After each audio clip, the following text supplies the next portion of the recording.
विजय असो. नाटक कोणाकोणाला आवडलं प्लीज हात वर करायचं. तर हा मी रमाई नाटकाचा हाऊसफुल असा कार्यक्रम आमचा झालेला आहे. अंबाजोगाई येथील भीम सैनिकांसाठी खूप खूप धन्यवाद. डॉक्टर बाबासाहेब आंबेडकरांचा, माता रमाईचा,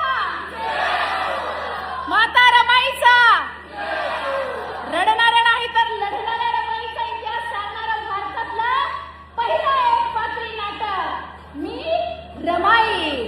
खूप खूप धन्यवाद. तुमच्या सगळ्यांच्या सहकार्यामुळे मी हे कार्यक्रम यशस्वी करू शकले. सर्व भीम सैनिकांचे आभार मानतो.